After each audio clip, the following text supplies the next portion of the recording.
Hai, selamat datang di seri video tutorial literasi informasi. Melalui video ini, kamu akan belajar cara efektif mencari dan menggunakan informasi untuk mendukung aktivitas perkuliahan kamu. Pada video kali ini, saya akan menjelaskan mengenai tutorial literasi informasi tentang etika penggunaan informasi. Teman-teman udah tahu belum nih, bagaimana etika dalam penggunaan informasi? Yuk, simak penjelasan berikut. Penasaran kan sama isi videonya? Tonton video ini sampai selesai ya.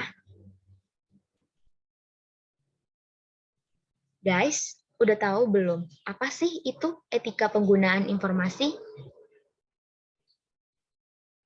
Jadi, etika penggunaan informasi itu berfokus pada hubungan antara penciptaan, pengorganisasian, penyebaran, dan penggunaan informasi, serta standar etis dan ketentuan moral yang mengatur perilaku manusia dalam bermasyarakat. Nah, kita sebagai mahasiswa tentunya sudah tidak asing lagi dengan kata plagiarisme. Kata plagiarisme berasal dari bahasa Latin, yaitu plagiare, yang berarti mencuri. Menurut penulis Aji Rosidi yang dikutip oleh Teguh Kemal Fasya, plagiarisme adalah karya intelektual atau artistik seorang ilmuwan atau seniman yang menyatakan kepada publik seluruh atau sebagian besar karyanya tanpa menyebutkan nama penulis karya yang diambilnya. Sulistyo 2011. Sedangkan menurut Belinda Rosalina, dalam disertasinya, mendefinisikan plagiarisme sebagai tindakan menjiplak ide, gagasan, atau karya orang lain untuk dikreditkan sebagai miliknya atau menggunakan karya orang lain tanpa mencantumkan sumbernya, sehingga menimbulkan anggapan yang salah tentang sumbernya.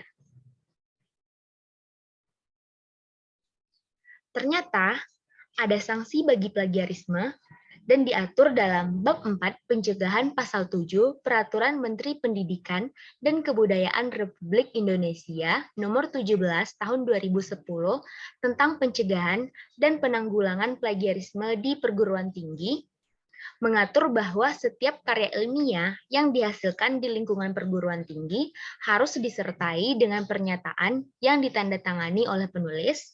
Yang pertama, tidak ada plagiarisme dalam karya ilmiah.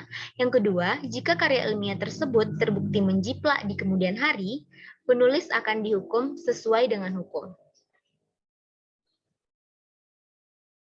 Nah, untuk bisa menghindari plagiarisme, kita harus tahu dulu bentuk-bentuk plagiarismenya. Yang pertama itu, ada yang disebut dengan plagiarisme verbatim. Plagiarisme verbatim ini adalah mengambil karya orang lain persis seperti apa adanya, memberi kesan bahwa itu adalah karya pribadi dari plagiat yang bersangkutan. Yang kedua itu ada plagiarisme parafrasa, yaitu dilakukan dengan mengubah kalimat penulis asli menjadi kalimat baru dari plagiator. Jika penulis jujur, penulis akan menulis kalimat asli yang diikuti langsung dan menyertakan referensi untuk mendapatkan kutipan.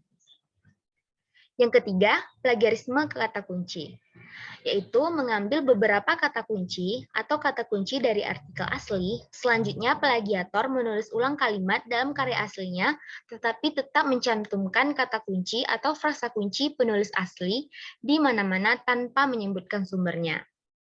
Selanjutnya itu ada plagiarisme struktur gagasan.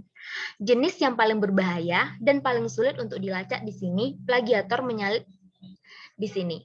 Plagiator menyalin ID orang lain yang kemudian dibalik melalui rangkaian kalimat dengan kata kunci atau frasa kunci yang berbeda.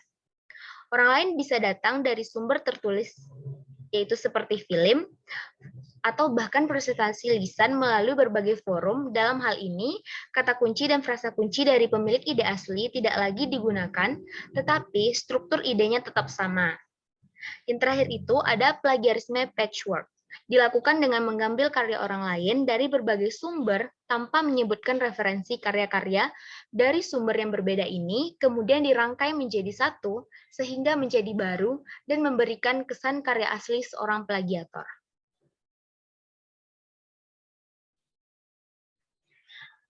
Dalam kegiatan penulisan karya ilmiah, tentunya kita menggunakan sumber informasi sebagai bahan referensi. Ketika menggunakan referensi, kita wajib untuk memberikan kutipan, sitasi, atau daftar pustaka. Hal tersebut dilakukan untuk menghindari plagiarisme. Untuk itu, bagaimana sih cara menghindari plagiarisme? Cara menghindari plagiarisme yang pertama itu merekam kegiatan penelitian dalam logbook. Yang kedua, simpan semua file referensi yang digunakan dengan aplikasi Referensi Manager.